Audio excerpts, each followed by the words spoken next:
KAKALAAMU TYMZ koli jana jessa okwate ng'otuuliza sako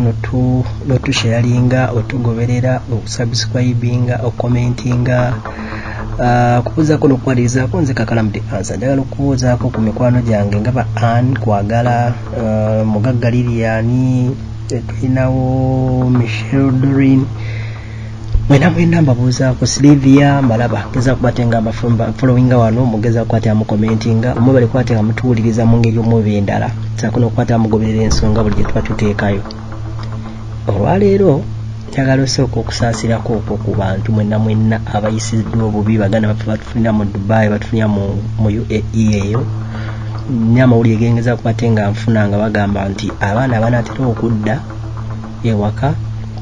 naddala ko contract eziweddeko balaga nti babamye ssente zammwe,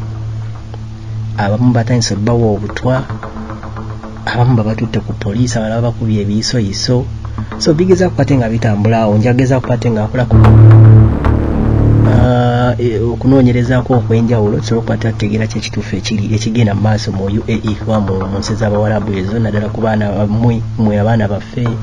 abantu ababeerawo mu buli mbeera beekumira mu kumanya abagwako stress nga mutuwuliriza abaagala omanya ebifo ewaka eno kati mwemuba nga mufaayo okuwuliriza ebifo ewaffe eno mumanye tuli tutya naffe tujja kufaayo okubate nga tumanya ate mwe muli mutya ku sayidi eyo. Mawulire si malungi agageza kubate nga gatambule naye obanga olina okusomozebwa kwona kwogeza mu kubate ng'oyitamu naddala ng'oli mu nsi ezo ng'owuliriza saako n'ogoberera KAKALAAMU TYMZ osobola okukomentinga wansi awo oba okugenda ku WhatsApp namba yange gye nteeka ku channel okwo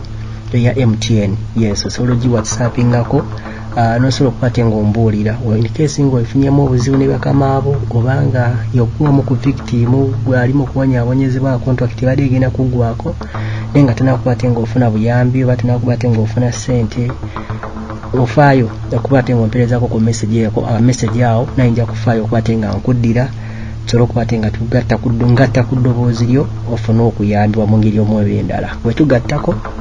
tusobola owangula. Kale kakati olwaleero ageza kukwate nga nkubulira ekigeza kukwate nga kitambula. Farida Nakazibwe omukozi ku NTV kigambibwa nti yandibanga ali lubuto yandibanga ali lubuto nga bwogeza kukwate nga olabaawo ag'omunkugu galaga nti ayinza okuba nga akaana kali akaalabikiranga ennyo mu kundi akalenzi kaffe ka bulunoke kayinza okuba kayina ekintu kye kaamukoze naaba bakyandiba ekirungi oba kyandiba ekikyamu kiri eri ggwe bantu bakulu mugeza kukwate nga mu bino agali mu nkubu galaga nti Farida Nakazibwe takisimufumbo kati maze ebbanga